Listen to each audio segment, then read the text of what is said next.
Hi guys! Welcome back to our channel. Happy Sunday everyone! Kakatapos lang namin magsimba dito sa St. Albert the Great Parish. Yan, nagpark tayo dito sa gilid ng church, which is allowed naman as long as hindi kami doon sa may fire hydrant. Pero may situation sa likod. Kung nakikita nyo, may dalawang police cars sa likod namin. Nervous nga ako kasi sabi ko baka bawal. Pero kasi ito, yung mga nasa harap namin. Ayan.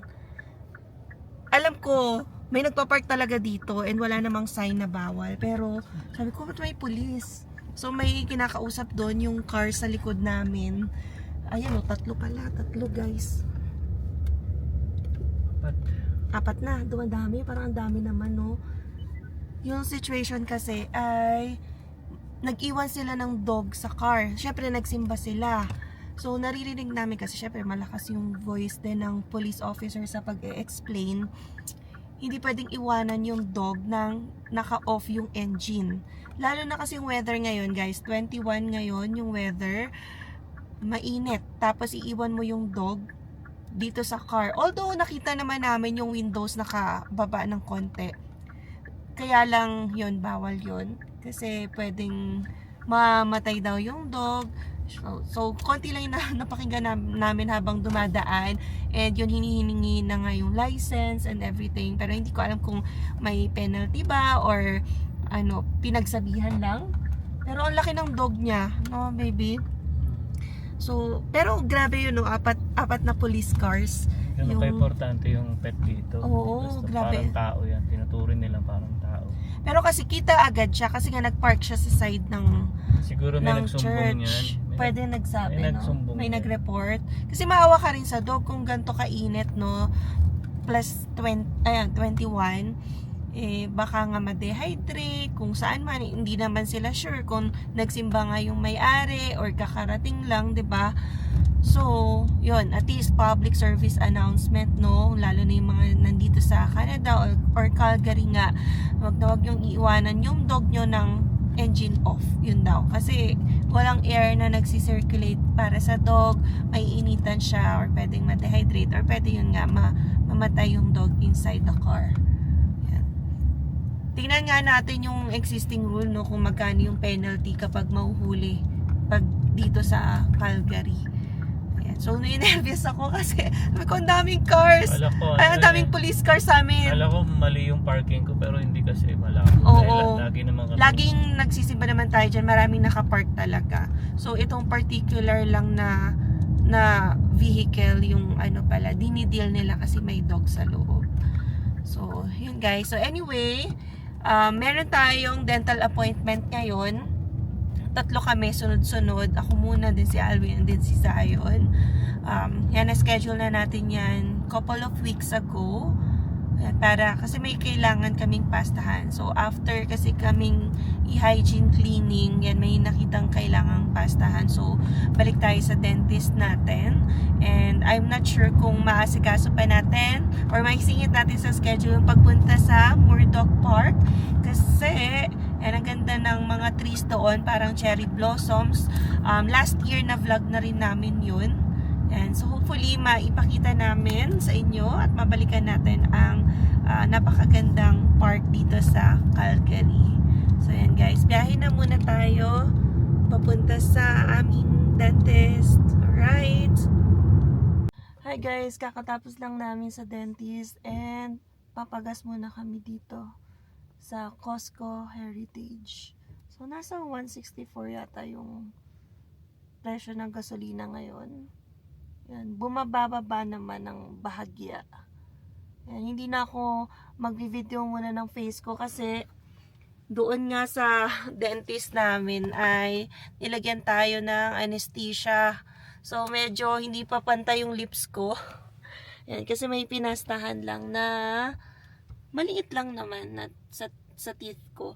Tapos si Alwin din, ganon. Pero mas nauna siya kaya feel ko humuhupa na yung kanyang anesthesia. So, my dirty pa-full foot. tack tayo. My dirty shoes. Yeah, dirty. So, magkano kaya abutin ng full tank natin? Last time kasi Maybe nasa 100. 105 to 95. Maybe Ganun. 1,000. Oh, that's a lot. Alright. So guys, ayan na full tank na ni Alwin. Sa pagkakakita ko, yan, 93.61. Yan, almost $100 ulit. Dollars. No, 93. Si Alwin, magapa ang face din. Kasi mas madami yung pinasta sa kanya. Ayan, tsaka not feeling well to eh. Huwag natin i-focus daw. Ayan, so, saan na tayo? Pahinga na daw muna si Alwin. Iba kasi yung pakiramdam ko talaga. Parang tatrangkasuhin to kanina. O, kagabi pa. Ayan, ganda pa naman ng weather. Alam niyo ba, may mga plano pa kaming iba. Kaya lang, ito si Alwin ay hindi kaya. Sundo sa bukas. Kaya naman. Bahala na. From office. Yan. Kaya nga, hindi na tayo makakalibot ngayon sa park. Doon sa downtown. Ayan guys, palis na ulit tayo ng bahay. And medyo okay na yung labi natin, no? Kahit medyo ano pa rin, may pamamanhid. Nakakain naman na tayo ng merienda sa bahay. So si Alvin din, nag-try mag-recover. Mukhang may sakit talaga. Hindi, masama talaga. Hapon pa masama talaga ako. Actually, nung nasa work pa ako, nung medyo pauwian na, doon ko na nilalamig ako.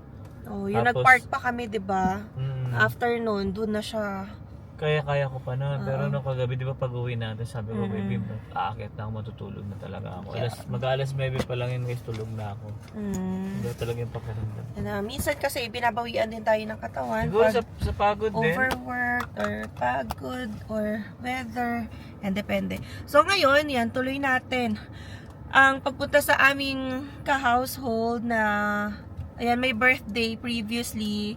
Ngayon siya magse-celebrate and compiled din daw ng kanyang daughter. So, Hindi, yun. Oo, pupuntahan natin. And dadaan tayo kay Sis yun yung Ice. sasabihin ko. Yan. Kasi galing silang Lacob.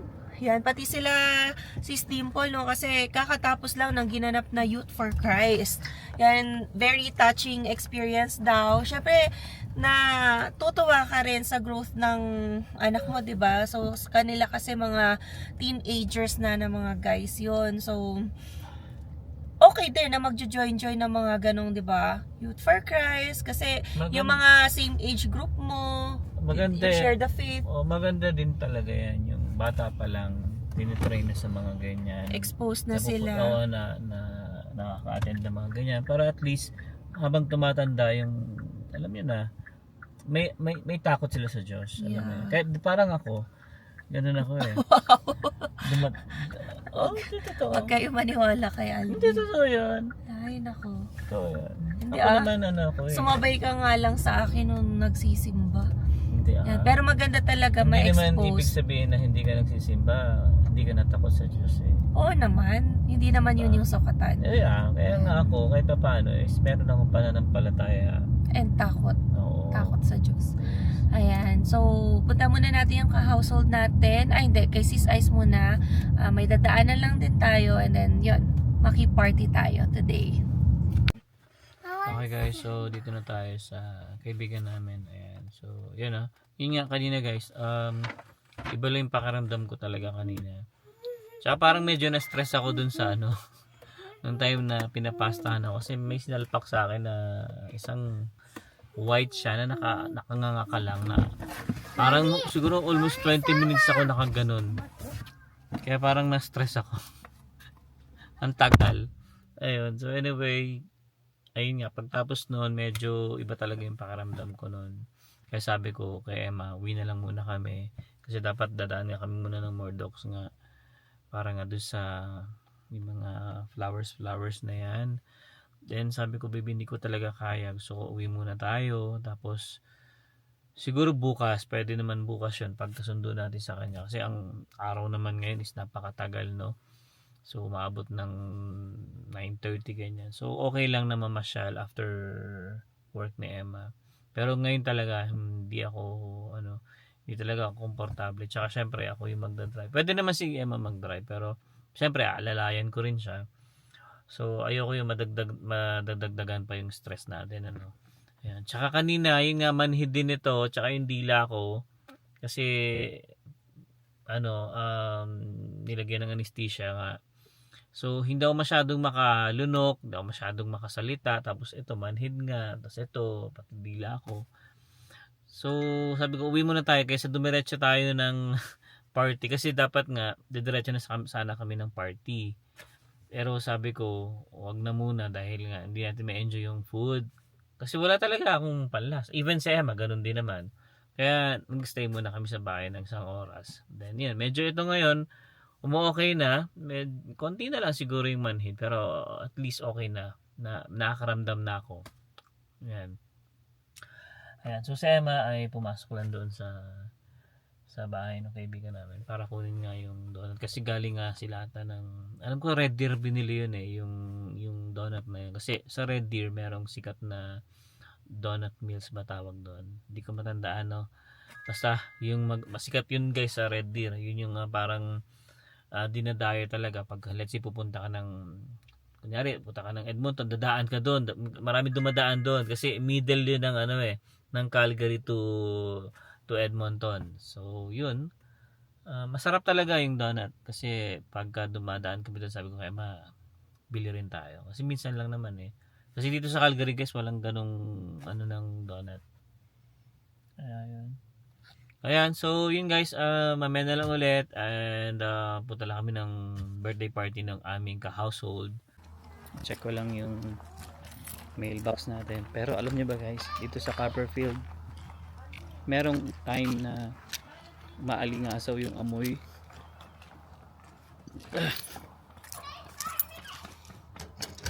Wait lang.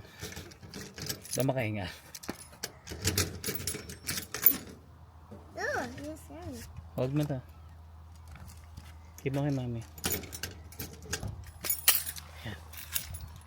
Ayan. Anyway, merong time na yung amoy na nanggagaling dun sa dump site ata yun naman maalingasaw.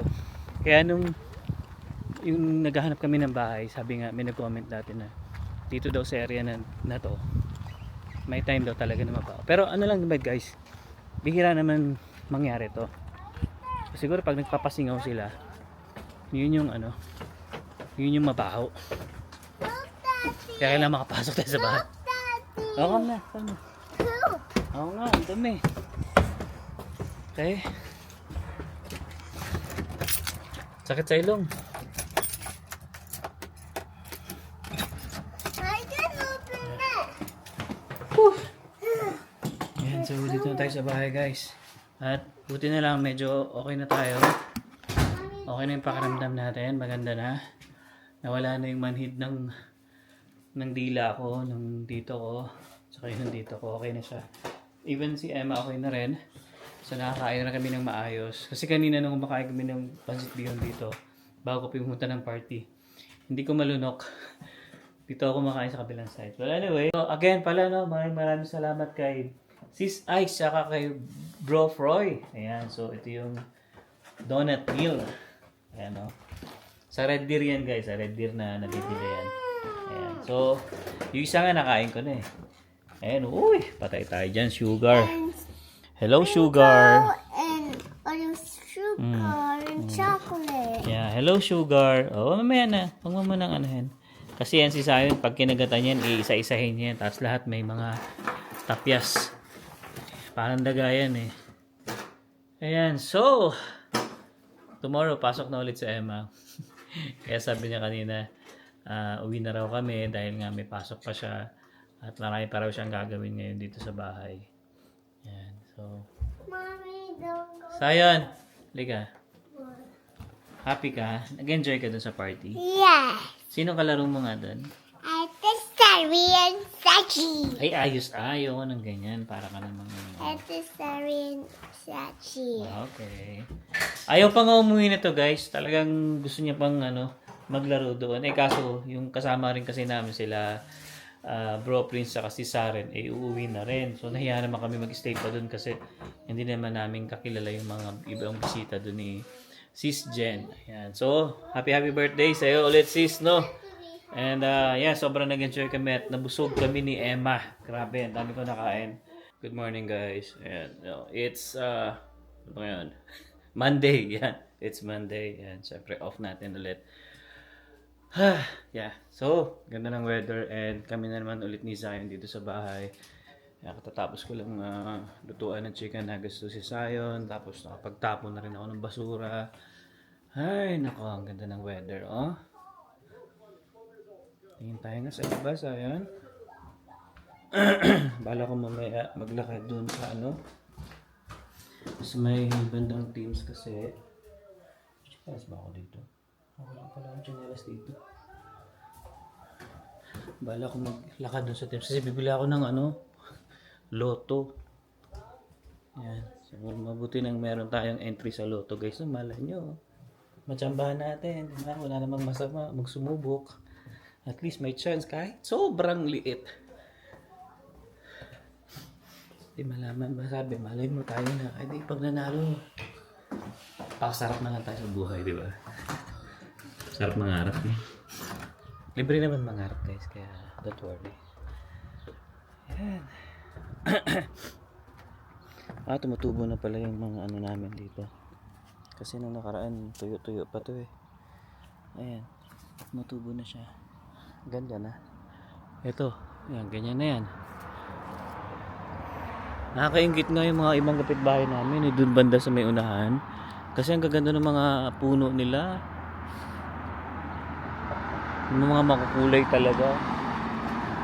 Yung kara mo, cherry blossom. Yan. Pero ganda na ng weather talaga guys. Sobrang ganda. Ayan.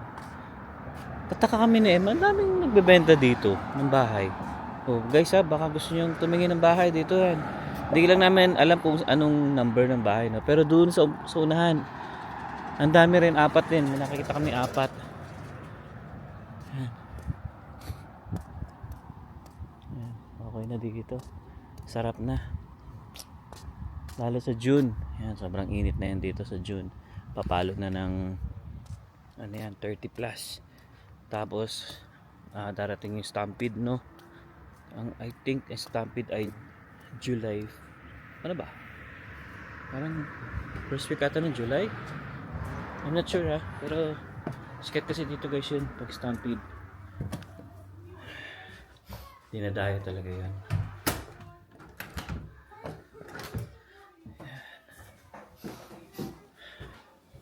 Kami naman pagka Stampede time, ang ginagawa namin ni Emma, pupunta kami pero pag yung family day lang. Kasi pagka family day, libre yung entrance. Kasi medyo mahal din naman yung entrance. So why not? Ba't di na tayo pumunta ng libre, diba? Tsaka kasi guys, parang ang hirap din pumunta ng, kung mahilig ka sa mga rides, why not? Mahilig ka sa mga rides, ganyan. Kasi para kumbaga sa atin Star City, mga ganyan. So ako kasi hindi ako mahilig talaga sa rides. Pagka yung mga rides na ganyan, hindi ako sumasama. Si Emma, yan, mahilig yan dyan. Sila magkakapatid, mahilig sa mga ganyan. Pero ako hindi. Kaya, yun nga, speaking of Stampede, pagka during Stampede talaga, parang last year once na kami pumunta ng Stampede nung nung family time nga lang, no? Kasi nga libre siya. And sobrang init din kasi, no? Tsaka mapapagastos ka. Pagka pumunta ka doon. Kasi siyempre, maglalaro ka, mag-rides ka, kakain ka, no? Which is okay lang naman. Pero siyempre, pagka, sa amin, gusto lang namin makita kung ano yung bago, di ba? So, yun yung ginagawa namin dito. At saka yun nga pala guys, no? Doon sa, this coming Stampede, dahil nabanggit ko na rin yung loto. Meron din silang parang raffle, parang pwede ka manalo ng bahay, sasakyan, motor, marami silang prices ngayon eh. Kaya sabi ko kay Emma, bili rin kami ng tickets.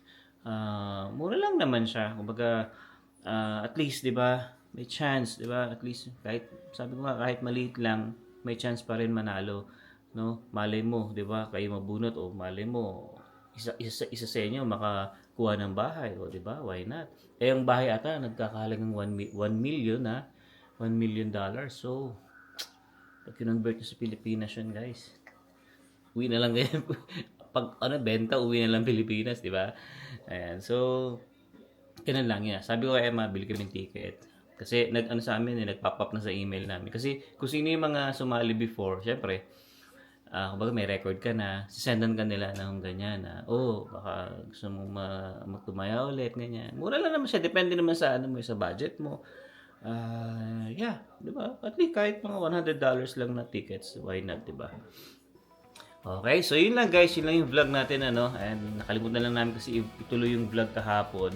Kaya sabi ko, parang gusto ko pang dagdagan. Kaya yun, pagkagising natin, nag-vlog na agad tayo. Alright, so hindi ko na patatagal tong vlog to guys, and I hope na nag-enjoy kayo. So, we'll see you on the next one. Peace! Sa bus stop